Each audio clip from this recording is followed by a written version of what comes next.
அவங்களுடைய மச்சான் இருக்கார் சரவணகுமார்னு. அவர் ஈரோடுல அவங்களுக்கு வந்து இந்த ஃபயர் கிராக்கர்ஸ் கோயில் திருவிழாவுக்கு பயன்படுத்துற அந்த ஃபயர் கிராக்கர்ஸ் பண்ற லைசன்ஸ் இருக்கு.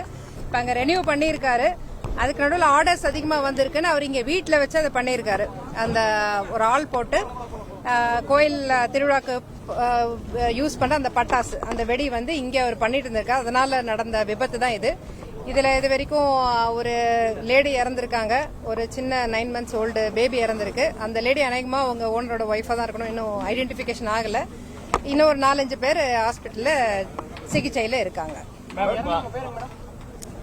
அந்த லேடி பேர் கன்ஃபார்ம் பண்ணணும். அது அவங்களுடைய மனைவியா இருக்கலாம், சத்யபிரியாவா இருக்கலாம்னு நினைக்கிறோம். அது இன்னும் கன்ஃபார்ம் பண்ணணும்.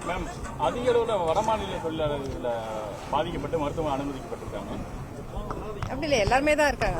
5-6 பேர் அதில் அட்மிட் ஆயிருக்காங்க. ஹாஸ்பிட்டல் அவங்களுக்கு ட்ரீட்மெண்ட் போயிட்டு இருக்கு. இது மேல வேற 3 பேர் அதில் வாடகைக்கு இருக்காங்க. இதுல யாரு அடிபட்டாங்கன்றது பேரெல்லாம் பார்க்கணும். இது வரைக்கும் இறந்தது ஒரு லேடியும் ஒரு குழந்தை.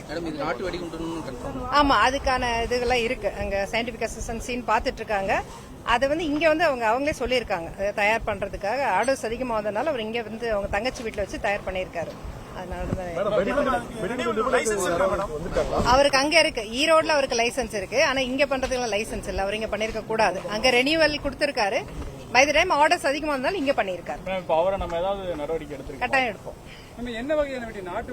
நம்ம அந்த கோயில் திருவிழாக்கு பயன்படுத்தும் இல்லையா பெரிய பெரிய வெடி, வான வேடிக்கை மாதிரி, அந்த மாதிரி. அது அந்த மேல போய் வெடிக்கும் இல்லைங்களா, அந்த மாதிரி ஒரு வான வேடிக்கை மாதிரியான வெடி. எவ்வளவு கேஜி இருக்கு மேடம்? அது இனிமேல் சயின்டிபிக் ரிப்போர்ட் பார்த்தா. இல்ல, சயின்டிபிக் அசிஸ்டன்ட் வந்திருக்காரு. அவங்க பாத்துட்டு இருக்காங்க. இன்னும் ஃபயர் சர்வீஸும் வந்திருக்கு. அவங்களுடைய விசாரணை நடந்துட்டு இருக்கு.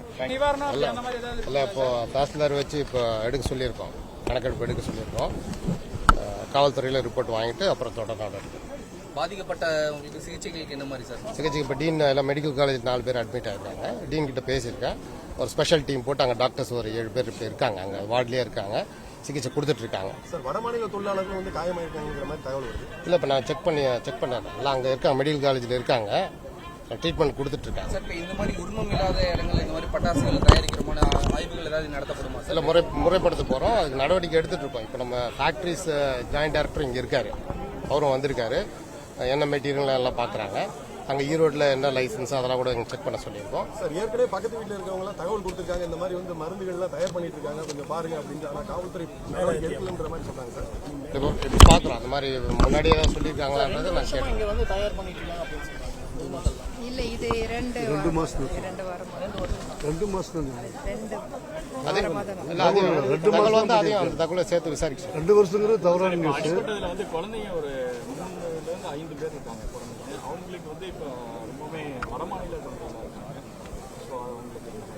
ஃபர்ஸ்ட் இப்போ சிகிச்சை ஃபர்ஸ்ட்டு டீன் 10 நிமிஷம் ஒரு வாட்டி டீன் கிட்ட பேசுகிறேன்.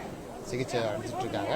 எக்ஸ்பர்ட் டீம் இருக்காங்க, ஃபாலோ பண்ணிட்டு அடுத்தது கணக்கெடுப்பு அடுத்தது சொல்கிறேன்.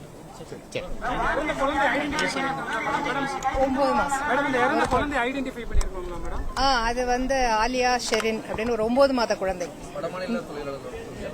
இல்ல, அது கேரளா மாநில குழந்தை. இங்க விளையாடிட்டு இருந்திருக்கு. பெண் குழந்தை, 9 மாத குழந்தை.